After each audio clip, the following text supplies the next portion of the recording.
My goal in changing education is to allow kids to have some control over what they're learning.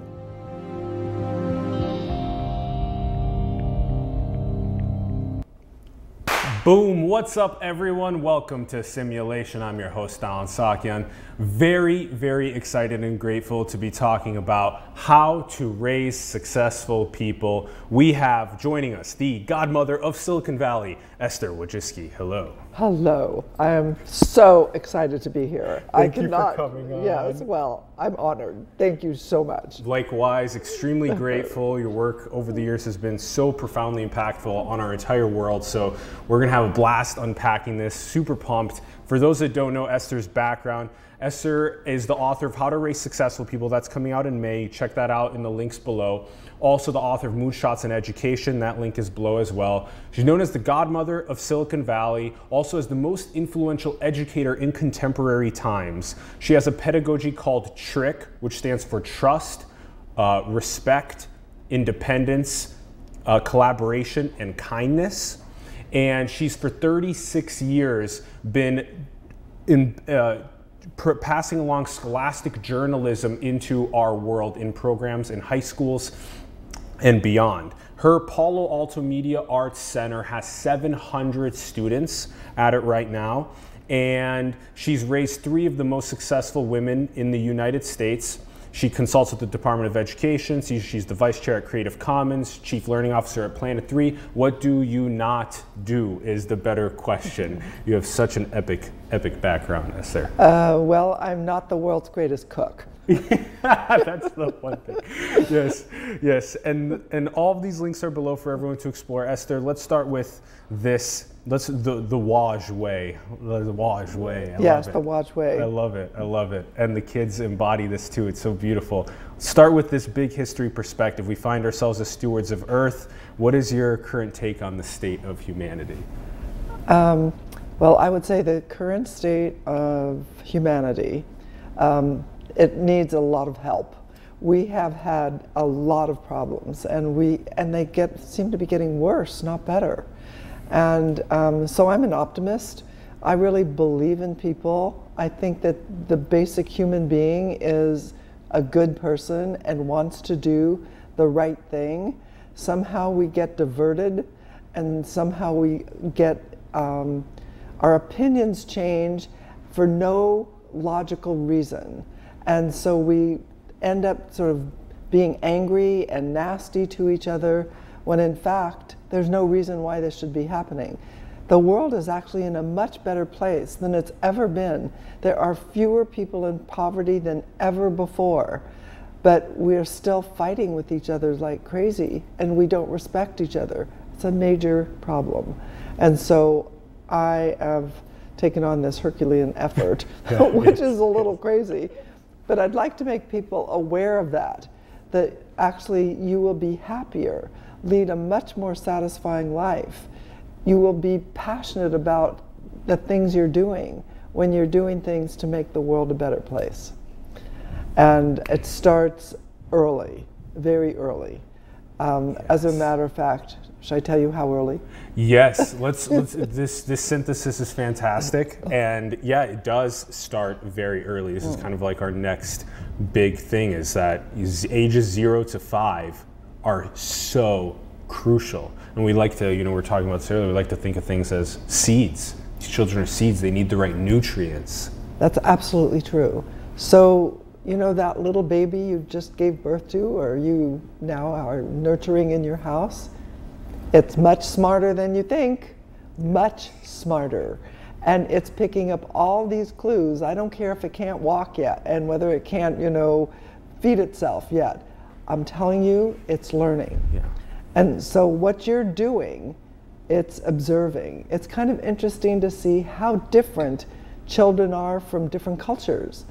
So you go to like Japan, for example, and you compare the children in Japan with maybe the children in Italy, or maybe France. They're pre-verbal, but they all have picked up the culture already. Mm-hmm. They're like their parents, and their parents haven't lectured them. They're not taking a test.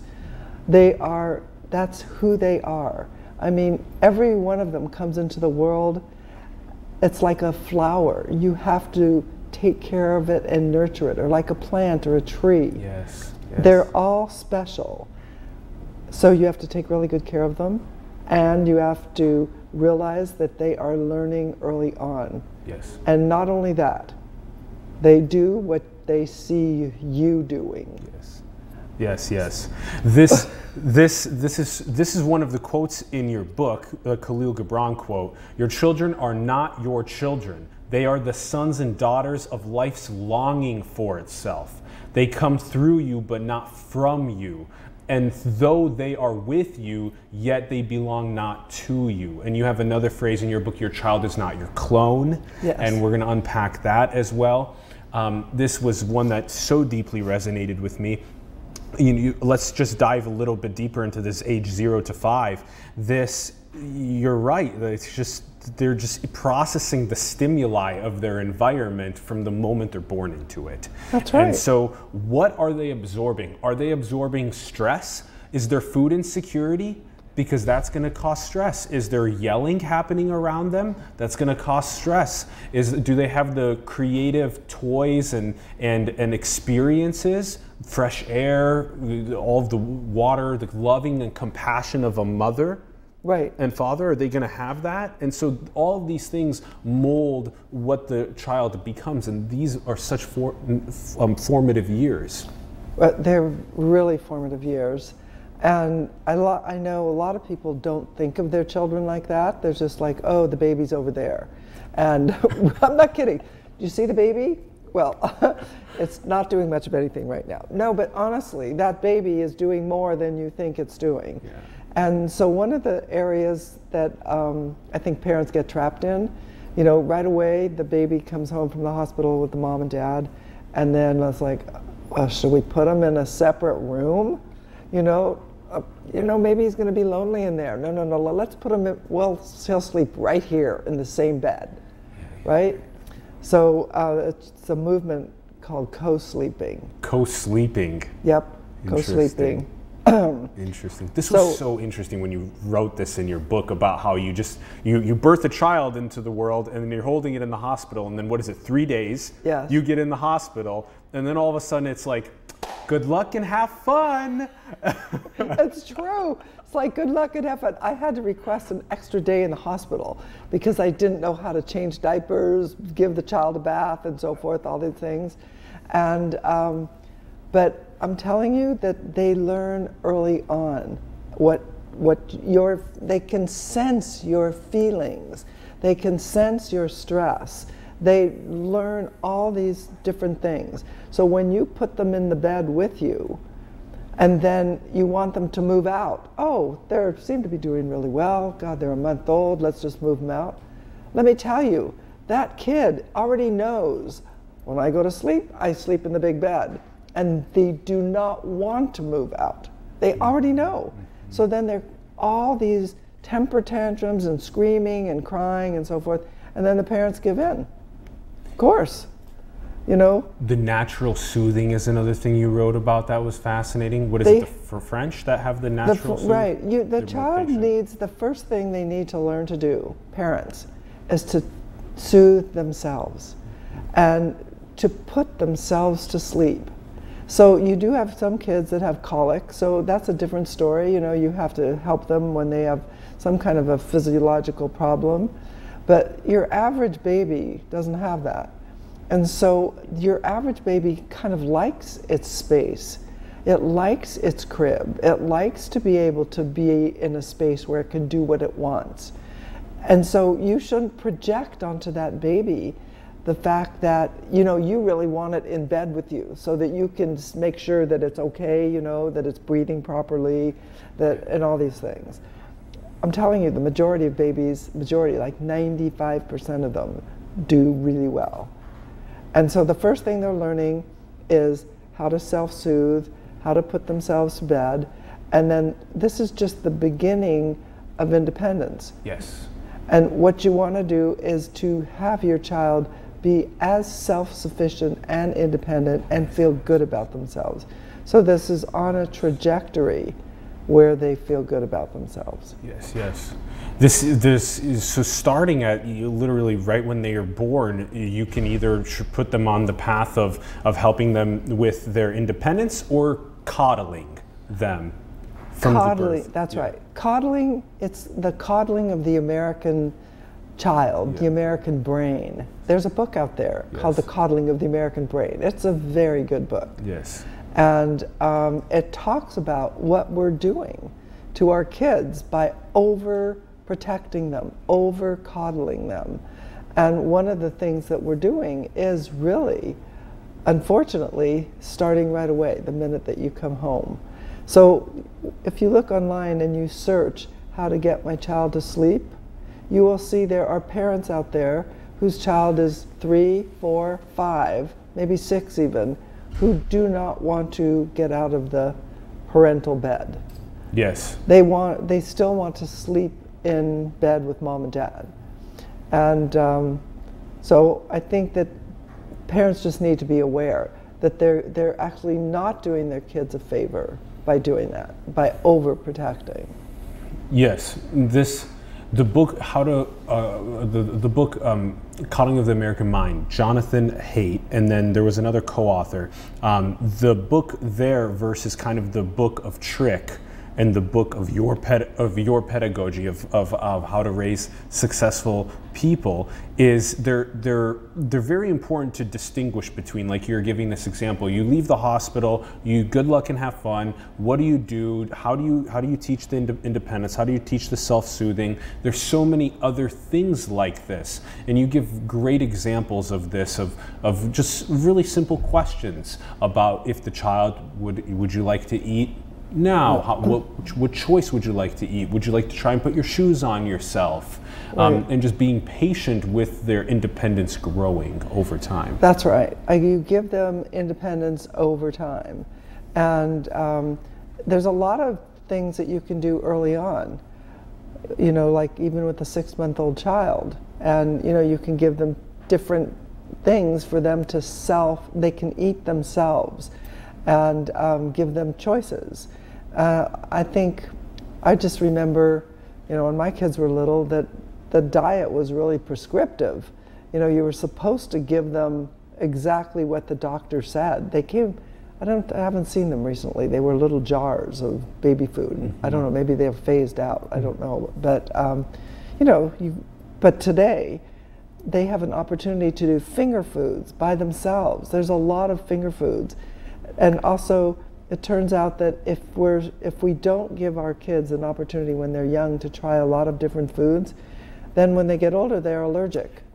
So now we have this nut allergy. I mean, we have the nut allergy epidemic. Of peanut powder could potentially train them, build up the immune system. That's right. Yeah. So, you know, they can have peanut butter on a little cracker. But I remember that also that was prohibited. You can't know. The only thing they would be able to have would be bananas and applesauce and rice. Pretty boring diet, right? and that's basically what they had. And hopefully that diet is out of phase, out of vogue now, I should say, because it's really, first it's boring for the kids, and then they're not building up any of these other adaptations to the food that we're eating. So, you know, I just want to mention one thing. My daughter, Janet, she's in Japan now, and she's studying the nutrition habits of the Japanese. Oh, and awesome. She wants to know, like, why the Japanese live such a long time, and why they seem to be so healthy. Yes. And their children don't seem to be having temper tantrums about the food. You should go to a nursery school in Japan and see what they give the kids for, this is a 1-year-old kid. What do they do? Well, he gets Japanese food, gets soup, he gets all his food in a little tray, and he's expected to eat that and no temper tantrum. Here's your food, there you go. And you know, you can use a spoon too and so forth. Guess what? In porcelain dishes. In porcelain, whoa. Porcelain. Yeah. Yeah. And then she saw that the 2-year-olds, they get the same thing. 3-year-olds get a little bit more choice. And, but these kids They're amazing. Well behaved. I'm telling you. You had that same story of when your children went to the restaurant, and was it Switzerland or was it France? And then there was a big issue with the way they were behaving compared to the children at the local. It was terrible. Yeah. It was, yes, we were in Switzerland. By the way, all the Swiss and the French children, they are all taught early on, you know, that there's multiple courses and that you have to sit politely and wait for that course. I think American children, they don't get that training. So my children, of course, moving over to Switzerland at that point, they were not welcome in the restaurant. Because, I mean, I just remember 2 of them were under the table. This is not appropriate in a fancy restaurant. This is great that Janet's studying different cultures from around the world and taking these best principles and how to potentially make it so that we can have more well-behaved. Maybe children starting 1 around the world could start using porcelain dishes as they eat and have a great behavior. And now, but you know, balancing this out a little bit. Will be an interesting conversation to have with you. Is it Amy Chow? Is her name from Chu? Amy Chu from Tiger Parenting. Tiger Mom. Yeah.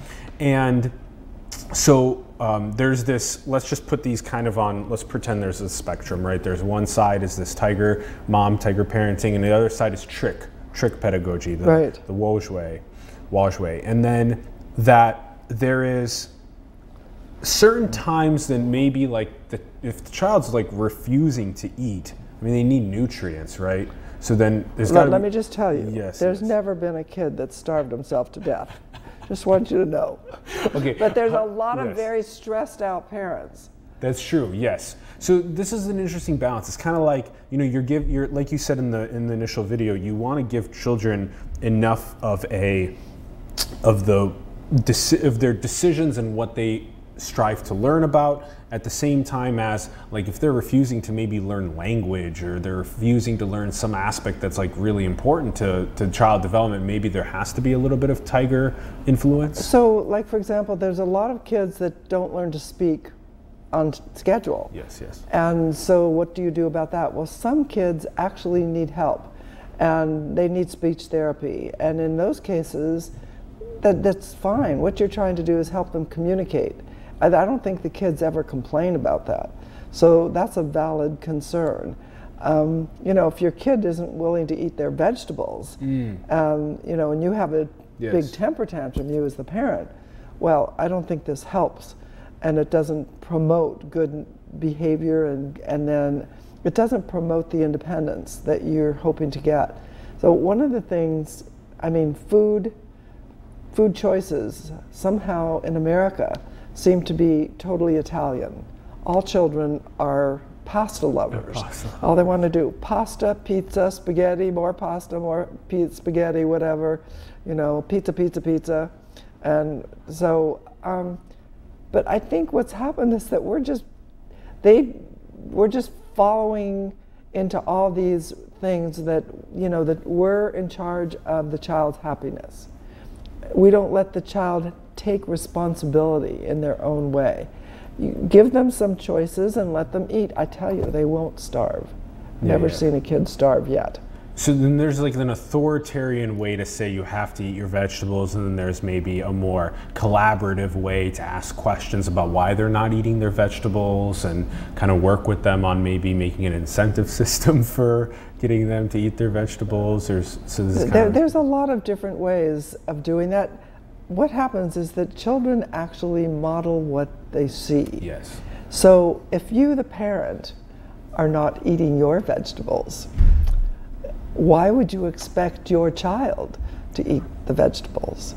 Or if your child is eating this mush, you know, and they see you eating, I don't know, fine dining, they're probably not going to be so excited about eating their mush. So there's a lot of that going on. Yeah, there's so many stories that you give around building independence and trust with children as they're growing up, and this is part of the trick pedagogy. So this is really cool that you would go with, you know, and look at coupons for when you went grocery shopping together, and you'd organize them. The kids would organize them, and then when you would take them to the store, to Target or to a store to go and purchase what you need for groceries, that you would sit near the front, or even potentially drop them off once they're old enough, and let them go and shop through the store, getting what they need within budget, and then slowly they would build up their independence that way, and then they would even understand how to use a card and where that money came from, how to balance the books at the end of the month to make sure that everything was correct. And these are these little tiny incremental steps towards independence and trust. That's right. So I built those up as time went on. So it started with, you know, when they were really little. I would just remember Anne had this rather large high chair thing, and she had lots of different food on there, and she fed herself, whatever, and then she even cleaned up, or her version of cleaning up. She swept everything she didn't want onto the floor. But then from there, you know, I always took them to the store with me, because then I didn't have any babysitters, so we all went to the store together. So they learned how to shop. And as they got a little older, 5 or 6, we were coupon cutters. And they all, on Sunday, the paper came, and everybody had their little scissors, and they cut out the coupons. And as time went on, they actually used to organize the coupons in different orders, and like, what do we want to buy this week, or what don't we want to buy?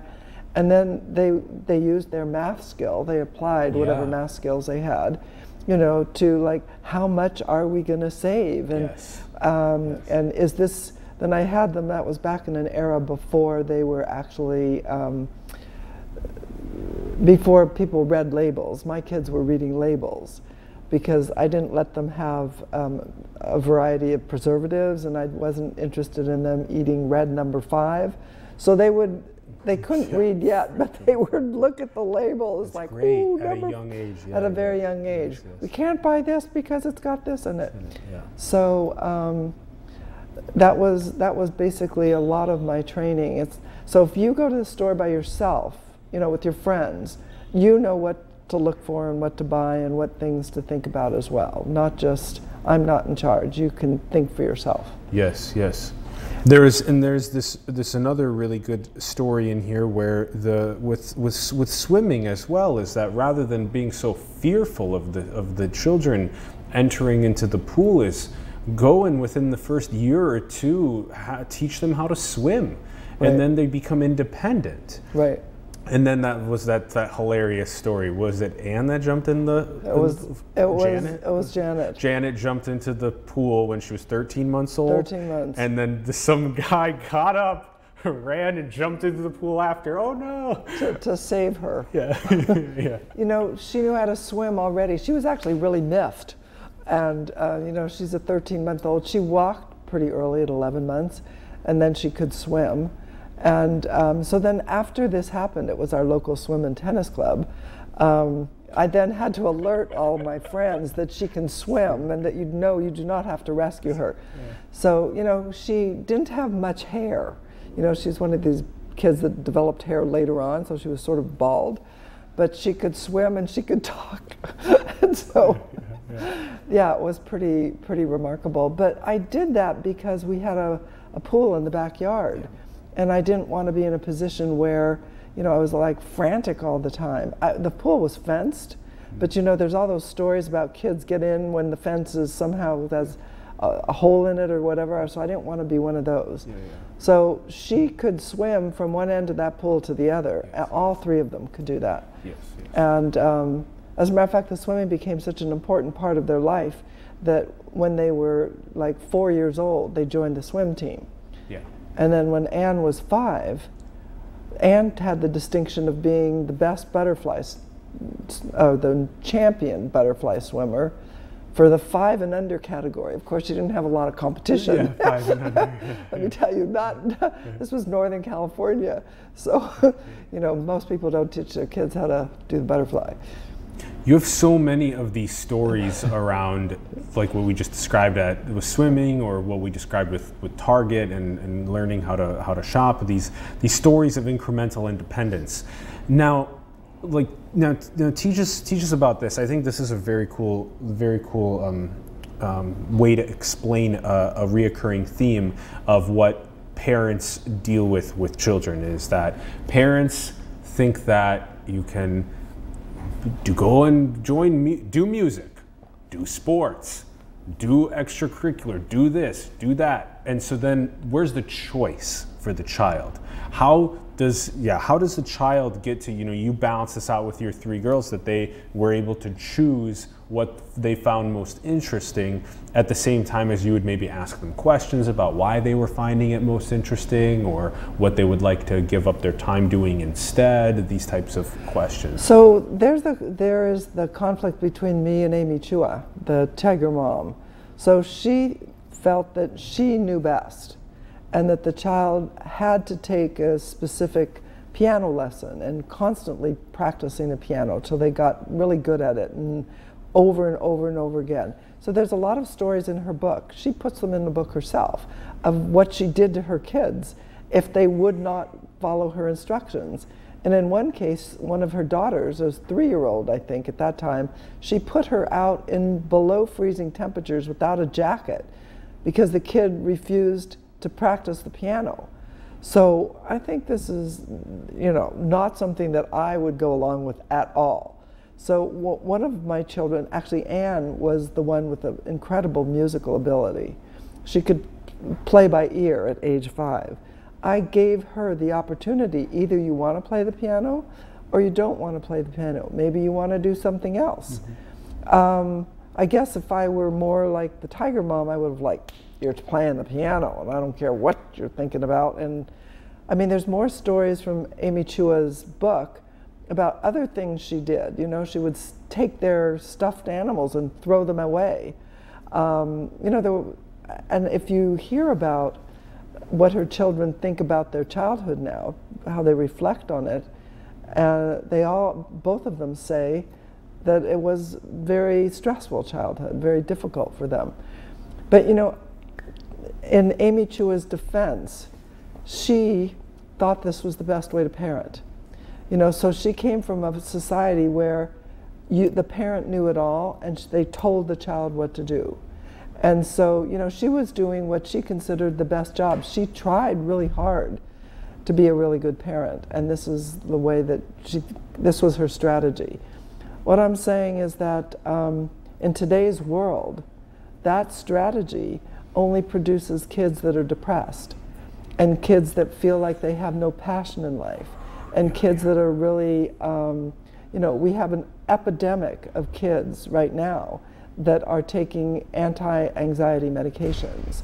Or, just look at the statistics in college. More than 60% of the college students that have been polled feel that they have no control and feel like they don't know, they feel depressed about the world and about their lives. The curriculum's being pushed down their throat. Curriculum's being pushed down their throats. They can't decide what they want to do. The parents are pushing.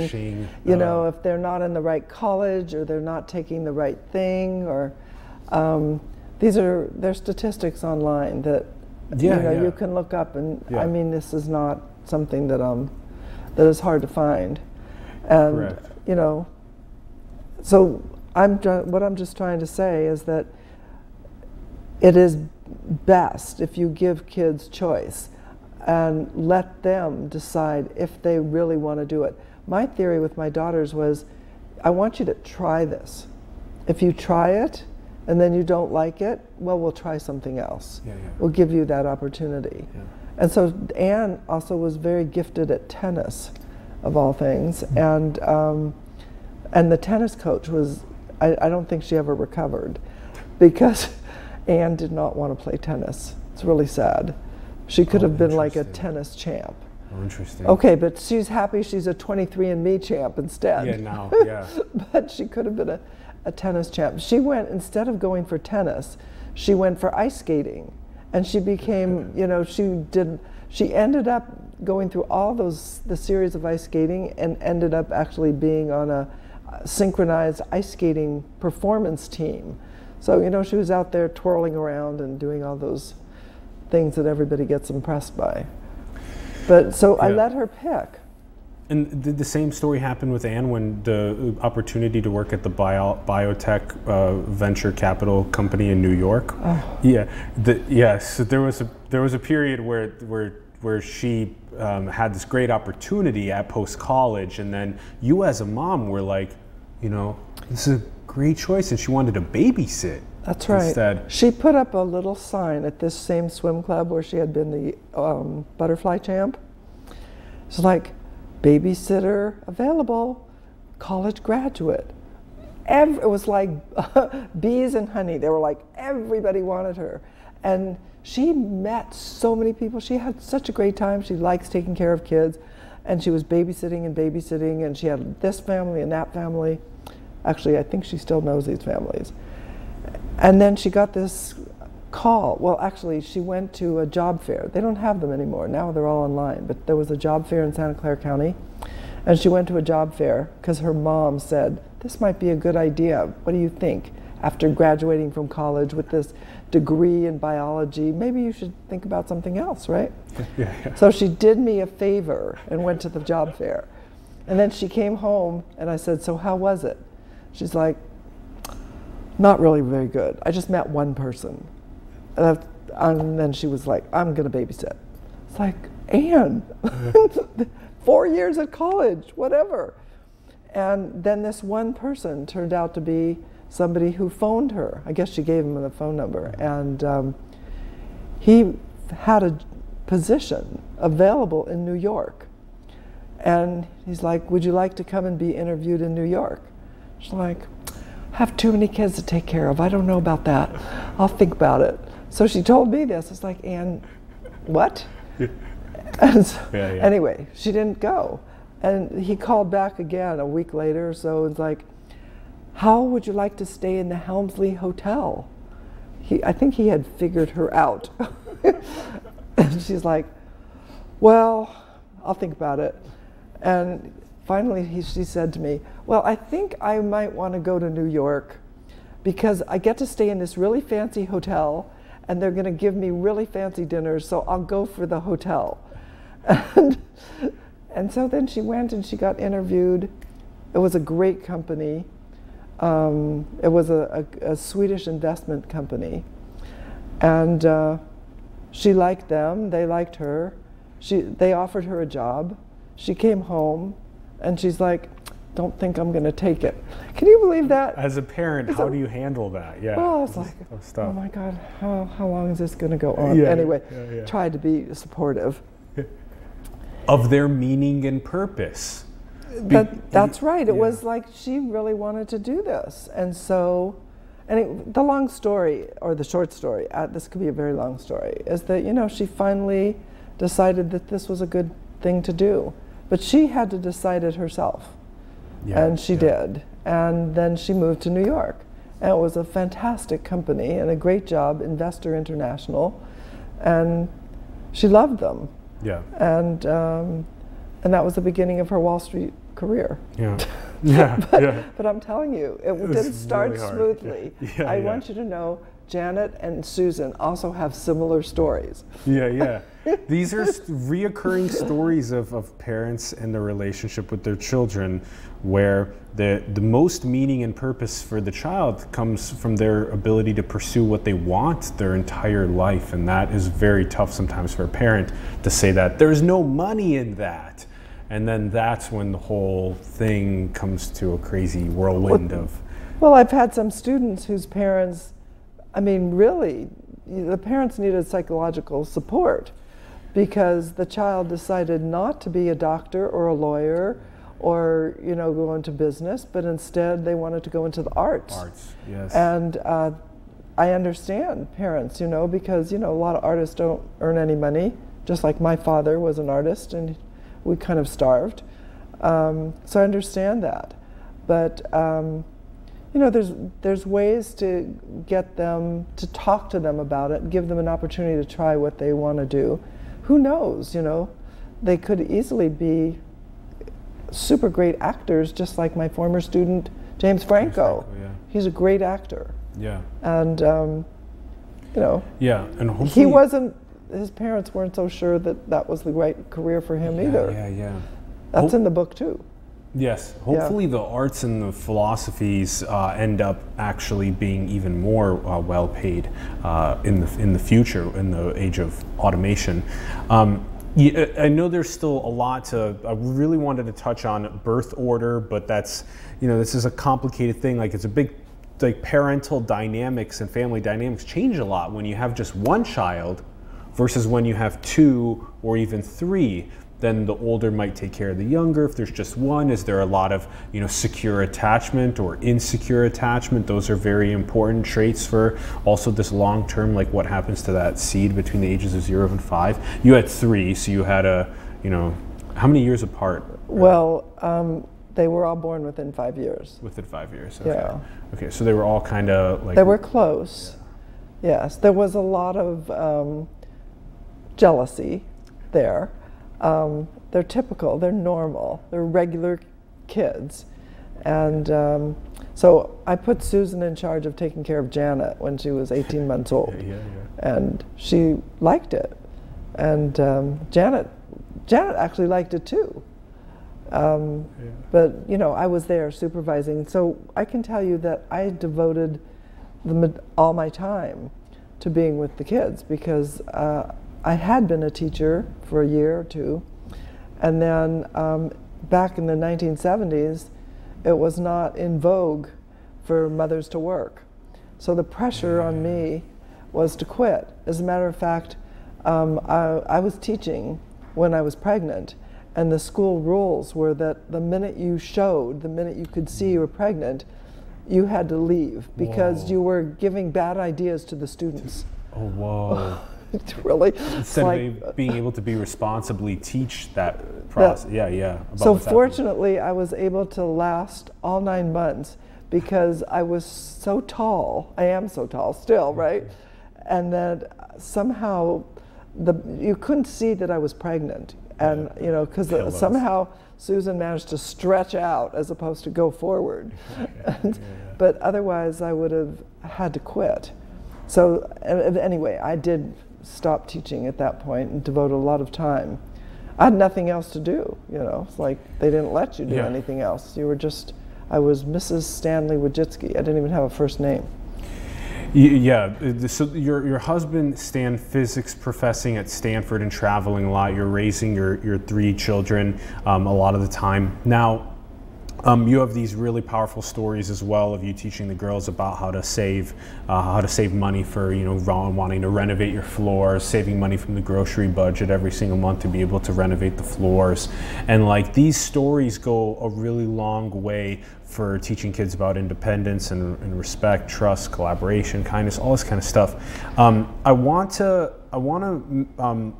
explain how, you know, this ended up kind of like starting for you with the Scholastic Journalism, 36 years of this now, right, which is crazy. It's 10 years older than I am, and I'm just like, how have you been doing that for that long? That's how you become a master at something, right? Is when you've done it that long. You know, you really playful with kids. They love you because you play with them. You're not an adult, you're with them. That's right. Yeah, and then that helps a lot. But then there were serious cases of, you know, maybe, you know, drinking happening in the high school, and you're like, that's not okay, and that other kind of stuff. So you know when to be serious, right? And you know when to be playful, and balancing those out throughout the years. So tell us about this. You know, these 36 years building up the Scholastic Journalism, up to 700 kids now at Alto Media Arts Center. Right. Yeah. So I started that in 1984, and there were only about 19 kids in the program at that time. And I wanted to be a journalist. I'm trained as a journalist, but I couldn't, you know, there was no internet then. So you were either driving to San Francisco to be a journalist, or you weren't going to be a journalist. So I was like, okay, I guess I won't do that. I'll just teach journalism instead.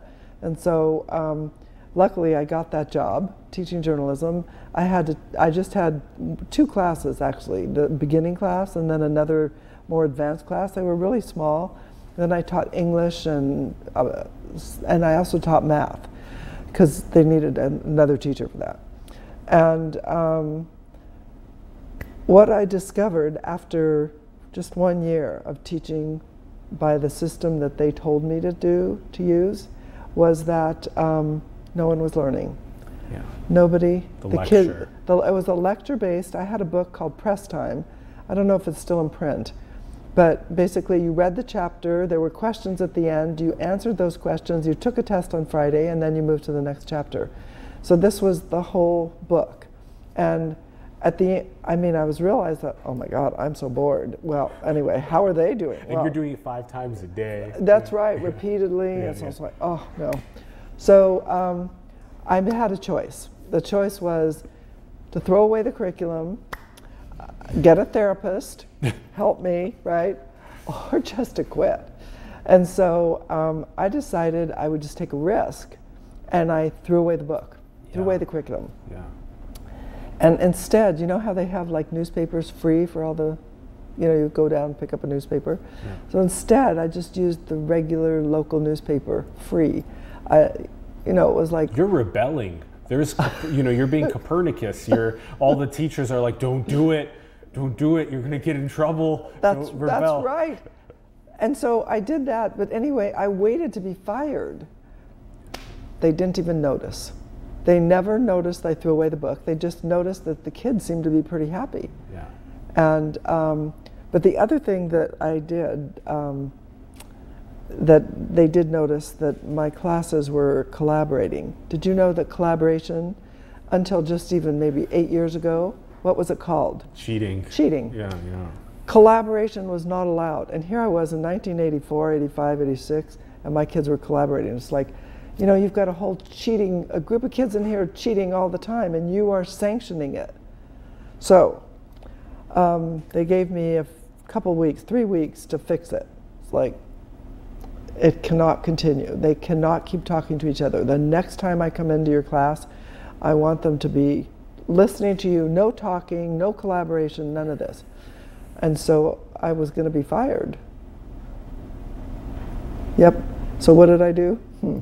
So I decided that who was I going to get to help me? The kids. Yeah. The kids! Yeah. So I said to them, I told them what was happening. I told them the next time that I was going to be observed, I don't want a single sound in the classroom, just read your book, don't do anything, whatever. So they came in, and the next time, it was silent. And when I talked, the kids just looked like, well, they looked sort of brain dead, but they they didn't say a word. And so I passed. And they asked me, how'd you make them do that? I did not tell them how I did it. It was not part of the deal.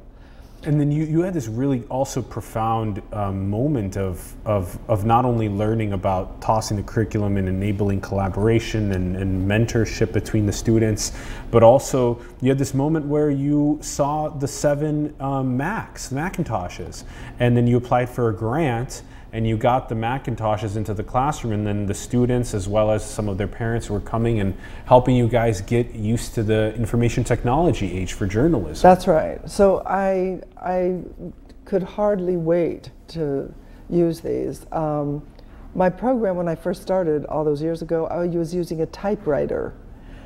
Yes, and the kids were cutting their stories out with X-Acto knives. Yes, I was handing out X-Acto knives to all the kids. There were only 19, but they all got them. And pasting the stories up with hot wax. Yeah. Doesn't it? It sounds like horse and buggy, right? She was riding to school on her horse. No, but it's close. And so then when the Mac came out, I was so excited about this. I got this grant from the state. Only problem is I didn't know how to use them. So I had to, there was only one group that could help me because nobody in the school knew how to use them. And that was the kids. So I told them, I said, I got this incredible grant, I've got all these things, the new technology, do you want to see? Let's open the box together. And so that's what happened. I still remember all those students that helped me with this whole technology thing. It was remarkable. And so that's the collaborative program, me collaborating with the students. They know a lot more. They were able to figure this out faster than I was.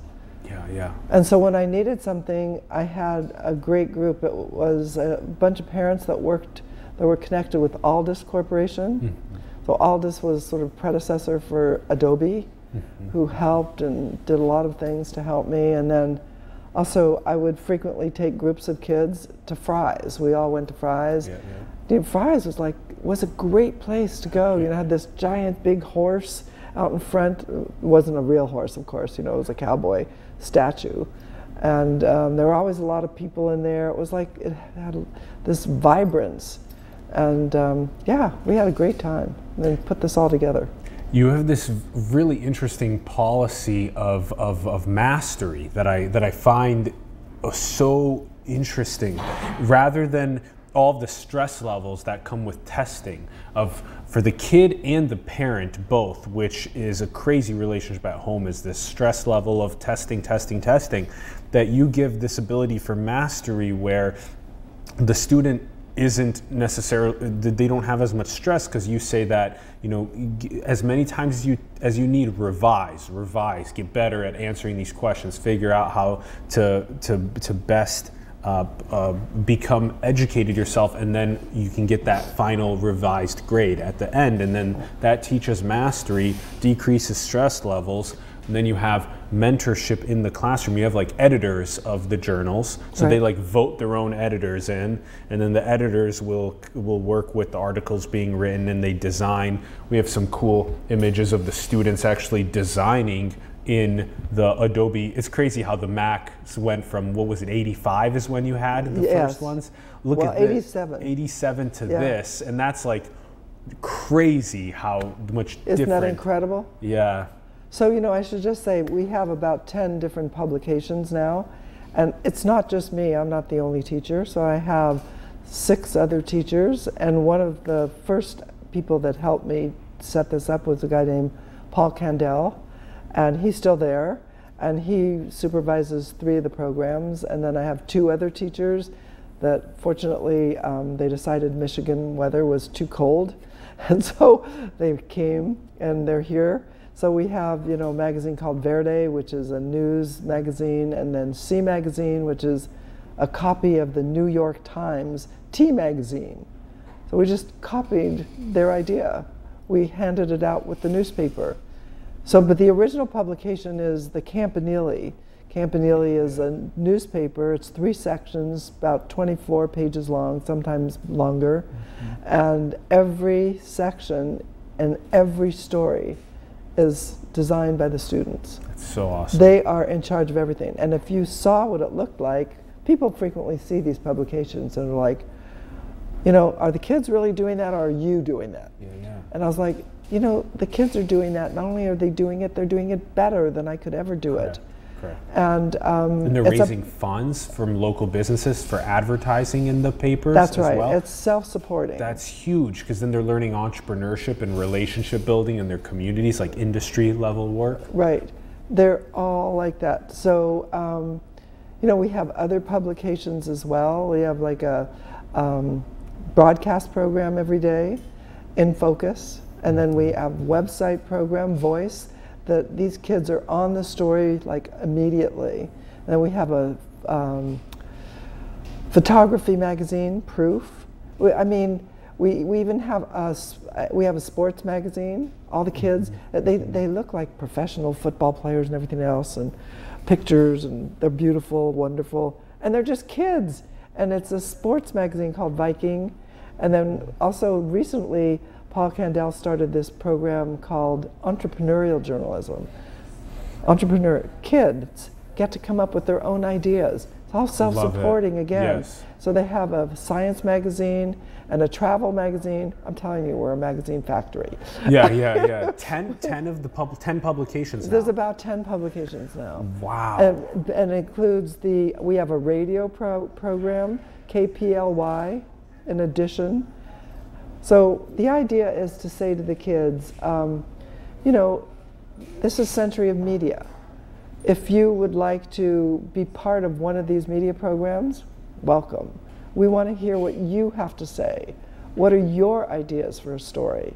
And which medium do you want to be part of? We have a lot of different mediums, and so just pick the one you want to be part of.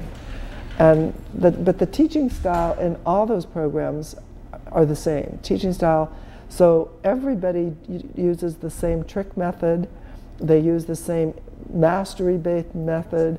So the program isn't just tied to me, you know, because people say, oh, it's just you that is able to do this. Other teachers can do this as well. As a matter of fact, all teachers can do this.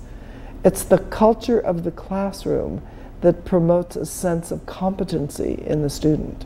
Yes. And so yes. When you give kids an opportunity to revise and to make mistakes and then not to be penalized, they learn that it's okay to do it yourself, and then the pressure for grades drops. And the plagiarisms eradicated. Plagiarism, I don't ever have a plagiarism problem. There is no plagiarism. No stress in the household then. So I did the same thing in my English classes. So they would write essay, you know, Romeo and Juliet, or, you know, To Kill a Mockingbird, or all these essays.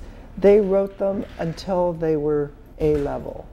But I wanted the kid to write the essay, not the parent. Correct. So as long as there was no grade pressure, then the parents didn't care. They're like, sure, you write the essay till you get it right.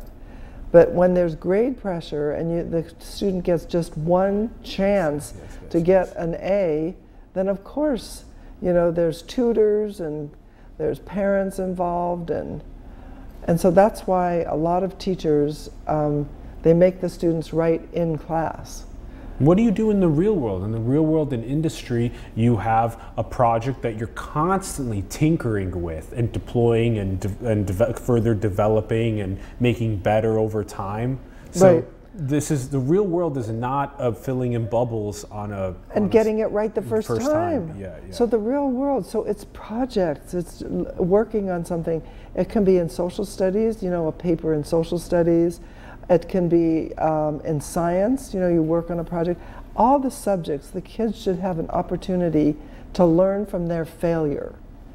And right now, school teaches kids that failure is one of the worst things you can do, because if you don't do it right the first time, you don't get the right grade, and then they average those grades, and then there's a lot of grade pressure. So unfortunately, we've seen the end result of all this stress, which was this big scandal with the cheating, getting into colleges. And depression and anxiety. And anxiety. Yeah, and anonymity and cyberbullying on the internet and things like that that are also kind of tearing apart at community and love and kindness. Kindness is There is no kindness in most of these situations, unfortunately. Because it's a winner. It's a win-win. I have seen kids where their grade is 89.5, and it's not 89.6, so you can't get an A. And you've been working the whole semester. I can tell you, a lot of your viewers will be able to identify with that. Yeah, 80. Yeah, the classic. You're 0.1% away from an A. From a 3 to a 4 on a transcript. That's from a B to an A. That's a major deal, and there's a lot of fight for. Can I do something for extra credit? Anything. That's anything. Right. Anything. Extra credit. Oh my God. Yeah. That is so great. So just let them work on the project that they're working on. Life is a series of projects. Yeah. It is not a series of multiple choice tests. Yeah, it is a series of long projects. That's right. And you have to find meaning and purpose in every single one of those projects. That's how we know we're raising successful people. So one of the things that makes people happy in the world is having something that they really care about, a passion project. And the majority of employees today don't have that feeling about the job they're working in. And so if the companies could give their employees some control of what they're doing and let them have some say in the workplace. Google gives 20% time. Google gives 20% to do time. Projects related to the mission outside of their work. And then same thing with Salesforce also gives time for them to. Right. Yeah. So my latest idea globalmoonshots.org. I started this nonprofit, and the main message is give kids 20% of the time to work on projects of their choosing. It can be crocheting, it can be gardening, it can be writing apps, it can be developing a robot, but they should have an opportunity to do things that they care about. Or they can be even magazines or newspapers or whatever I'm doing. So that program, my journalism program, is a 20% time program that takes up about half the school. But all kids need to have this kind of an opportunity. And then they develop ideas about what they want to do in the world. Yes, correct. And then hopefully they'll do things to help save our planet. Yeah. We have a lot of faith in millennials and Gen Z to work on the hardest, most pressing issues, but you create environments, you create cultures. Parents and communities and teachers create cultures that enable them to do so. When you give them the autonomy with the newspapers, with the publications that you have to write about complex issues. Hard things are written about sometimes that, sometimes you do have to step in and say something about, about it. And I think that's a very important process for us to make culture that gives the 20% time to creative endeavoring. You also teach about the importance of grit and growth mindsets, like when someone doesn't get the editorial role, sometimes there's what, like 20 people running for 5 editorial positions or something? At least.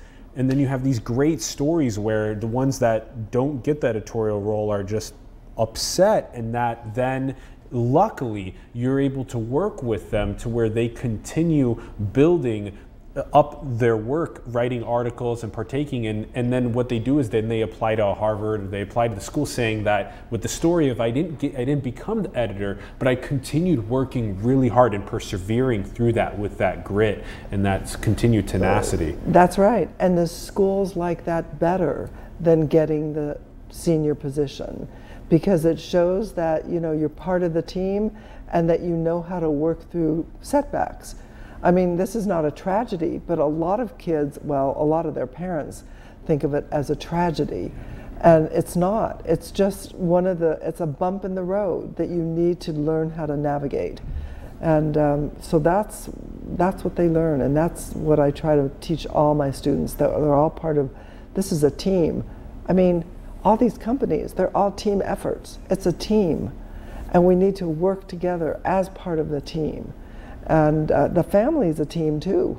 Yeah. And if you aren't working together as a team in the family, what happens. It falls apart. Yeah. And we were chatting about the importance of Bloom 2 Sigma, of mentorship, that the kids that get one-on-one mentorship perform 2 standard deviations past the mean. And you can see here might be a good example for you to illustrate this for us, but you have different ages in the Media Arts Center. Sometimes you have the seniors or juniors that are in the positions that are higher helping freshmen or sophomores with an actual process. They're not just authoritarian, like saying perform this action in Adobe, but you're actually having them do a mentorship student role where the student is practicing the skill that they learn to do themselves. That way it actually becomes them. They learn it. They can then go and teach others how to do it. This mentorship system is critical. The mentorship system is critical. So the first child in a family gets the most attention, and then the second most, and third falls. So each child gets less mentorship and less from the parents.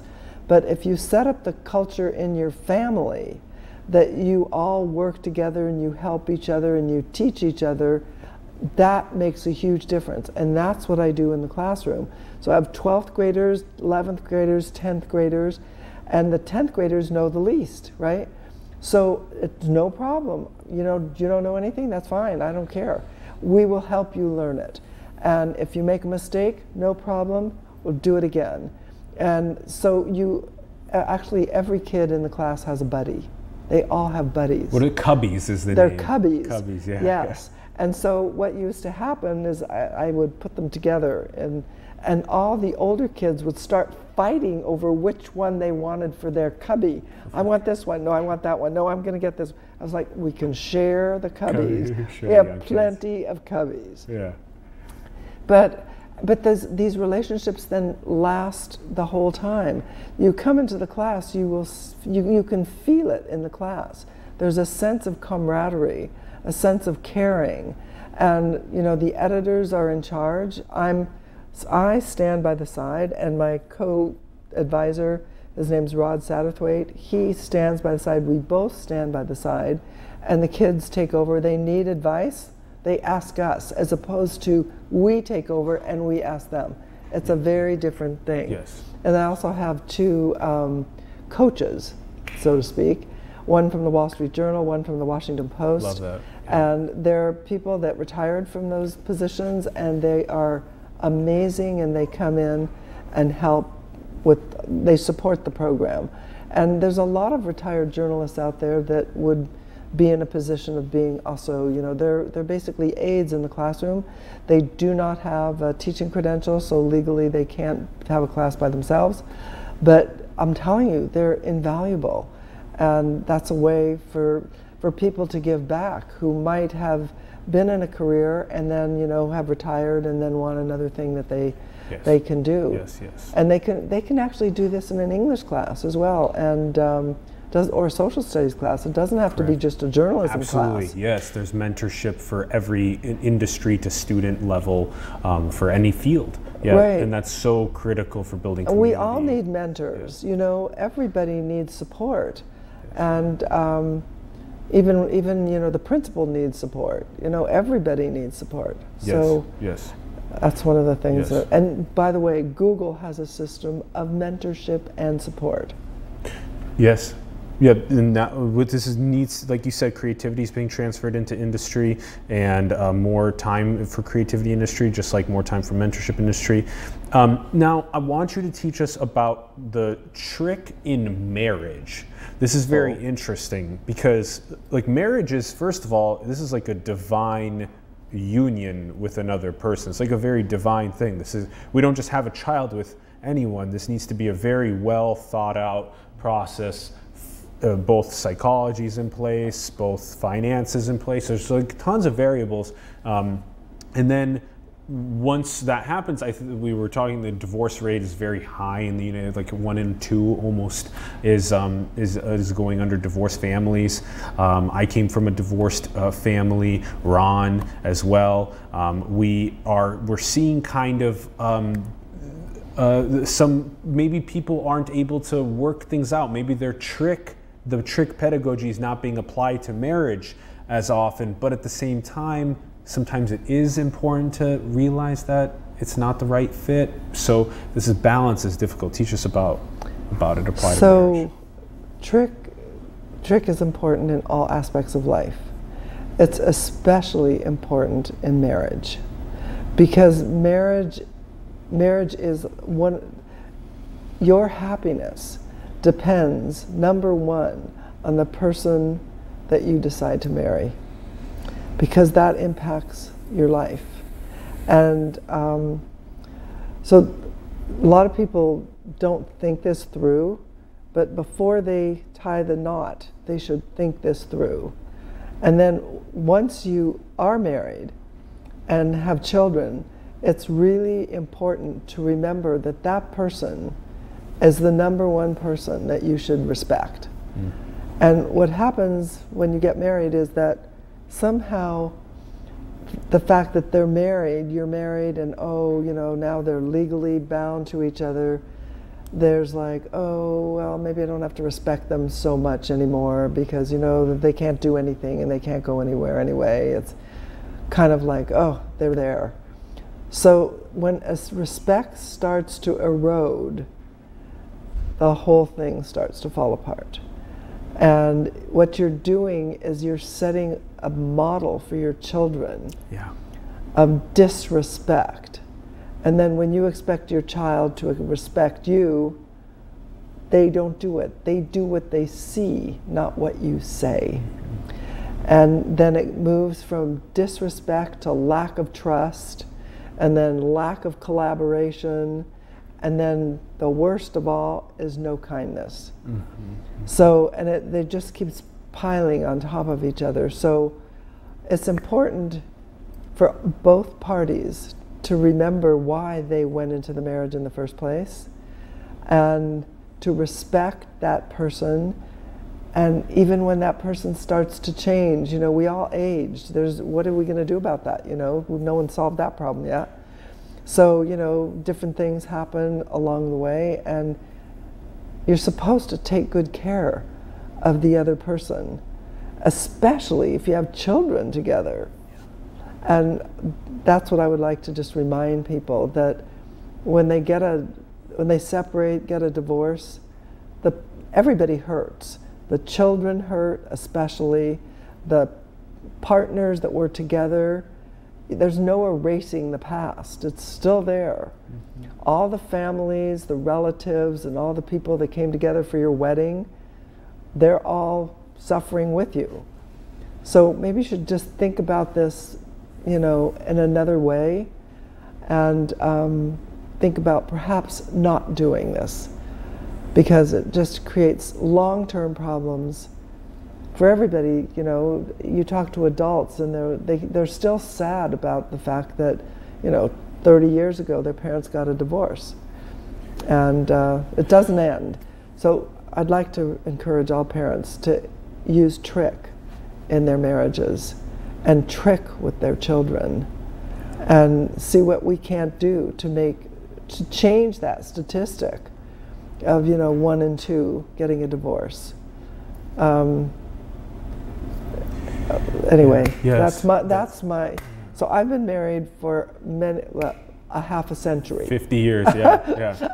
Okay, can I just tell you? It's not easy. It's not easy. So my husband is a high energy particle physicist, and let me tell you how much I know about particle physics. Zero. Me too. Yeah, me too. Right. Of course, I learned a lot about it in the process of being married. But we have very different interests, and it's important to support your partner in their interests. He was busy running off to Fermilab in Chicago, doing experiments all the time, and I would go over there, I didn't understand anything. But then he supported me in my teaching. You have to be your partners in life. Yes. And the best thing you can do is to be partners in life, and then teach that to your children. Yeah. So there's my That's teaching. Beautiful. It's so critical that with the stimuli that ends up occurring for the child when they're born into the world, if parents are arguing or if parents aren't doing trick, that can lead to all of that can lead to potential trauma and harm down the line. I just wanted to say one more thing. There's a woman named Esther Perel. Yes. I really like her first name because it's like mine. Yeah. And she has a whole program on marriage, and I think her program is outstanding. And she talks a lot about what happens, when somebody strays, if your partner does something that... Yeah. And, I recommend that people take a look at that and follow her programs and understand, because, one incident like this can break up a marriage, and that marriage can last, could be 80 years or 50 years of a marriage. And, I think that they should take her course. Yeah, it's very hard being 20 or 25 or whatever age it is, and looking at parents that are potentially getting divorced and whatnot, and saying, hey, is one instance of cheating really worth you to not be able to try and work something out? Really, you're going to spend the next 40 years away from each other. Why did you even get together in the first place? Think about that. There's all of this to still unpack on that front. I want to hear your thoughts about the transition from the shareholders to stakeholding. This is a very interesting kind of interdependent capitalism transition that is happening, especially with the automation age and with children being more involved in creative and non-repetitive tasks that are not in the crosshairs of software, but rather that are that are that instead of the profit going just to the shareholders of the company, now we're thinking about how do we give profit to the employees, to all of the customers that have actually built the company with their purchasing power. How do we give the profits to the community that the company is in? That kind of an equation. Teach us about what you've seen with this transition that's occurring now. Well, so this transition is happening now where companies are thinking about sharing the profits with the people that are actually participating. And like, for example, Amazon would be a great group to start doing this. We're all buying things on Amazon, and there's the richest man in the world, and we're contributing to it. So it would be great if some of that wealth, which he could never spend in a lifetime, he couldn't spend it in 10 lifetimes, could go to help the people that are needing it. We have so many people today that need to have more income. And it's worldwide, but here, just in San Francisco alone, I see the need for income. But you could actually have a job. You could, when you buy things, you could get some kind of a credit for it. There could be some ways that it could feed back to you. I'm working with a man who has a company called Heavenly Organics. And he goes into areas of stress, like where there's war, and he hires people in those areas. And what he says that is really important is that people don't need money, they need a job. They need respect from a job. And so if we can somehow figure out in these big companies jobs, ways that they can share their profit, so that you become somehow you're sharing in their wonderful success. Yes, it would be great. Now, Salesforce is another great company that is trying to do a lot of these things, and I want to say that Mark Benioff is one of my heroes for supporting Proposition C, working about the homeless here in San Francisco.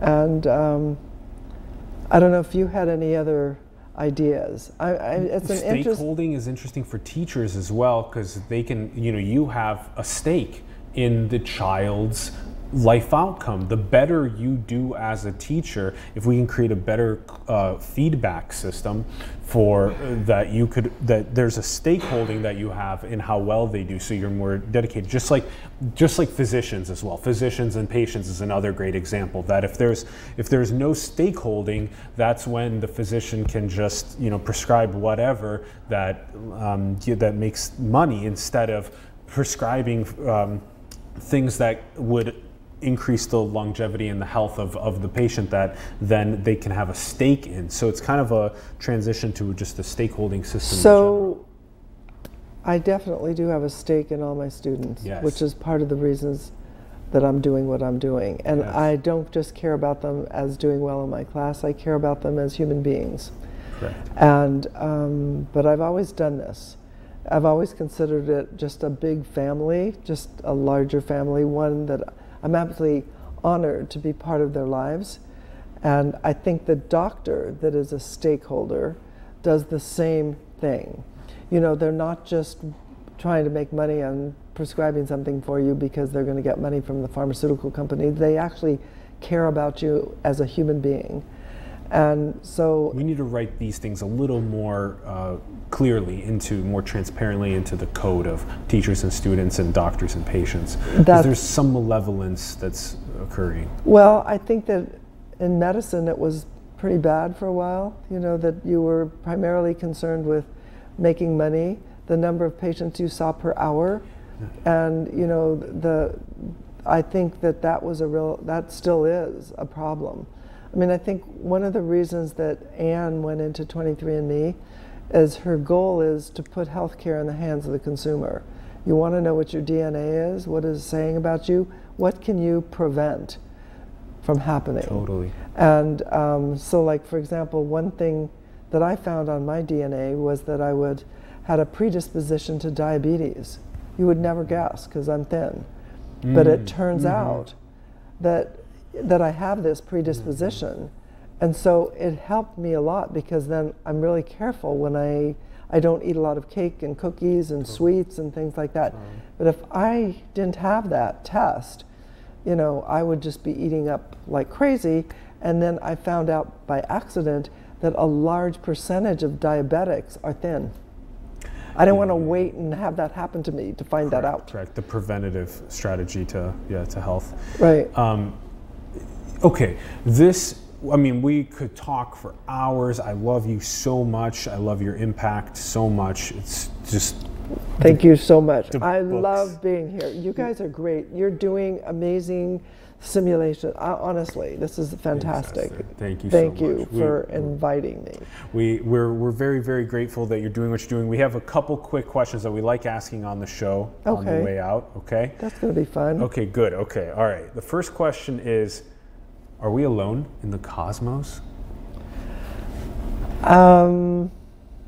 It's a very good question. Sometimes I don't think so. Sometimes I think there are other beings out there. And I am not sure why, but you know, I get these subtle messages that things happen for a reason. Yes. And because I never started out trying to do these things. I never started out with the mission of I want my daughters to be heads of major companies. I was like, could you stop babysitting, please? And it's like, maybe just have a job like everyone else. So yes, I do think there might be others out there. This could be another entire discussion. Yeah, another whole hour. Another hour. You want me to stay? I'll be happy to stay. I like it here. We'll have to have you back for more of these abstract thinking questions, because yes, we do like discussing what could potentially be happening outside of Earth, maybe pre-birth and post-death. What happens in those time periods, and what is what are these little signs that we see? You know, there are lots of little signs that we see, and I know they're out there. I just haven't had time to investigate fully. But maybe on our next show, maybe you can help investigate and then help me. Let's do it, and let's have the young ones too. Let's ask them also about what they're feeling about this. I think kids I think that they think there is something out there, so they're closer to coming from wherever it is than we are. Okay, and second question, the show simulation. So we must ask you, are we in a simulation? Well, I think that I'm real. This is me. I'm real. I'm not being simulated. But I guess there are opportunities to simulate me, but this is the real thing. I love your show, and I love the simulation. Thank you for asking. This is a very good thought experiment to run in so many other ways as well. Simulate what it's like to have life evolve on a planet, and what would happen if certain variables were tweaked a little bit about how a civilization evolves. It's so interesting to think about that, because we are in a process now of tweaking our planet. Yes. We're not doing it it's not intentional, it's because of the climate issues. Yeah, the Anthropocene. And so it's changing a lot, and it will continue to change. And so there's it's a very interesting question. Yeah. Running these is very good. I hope we get more young people running these thought experiments as simulations and seeing what it can do to enhance their creativity and imagination. The last question we like to ask. Okay. What is the most beautiful thing in the world? The most beautiful thing in the world.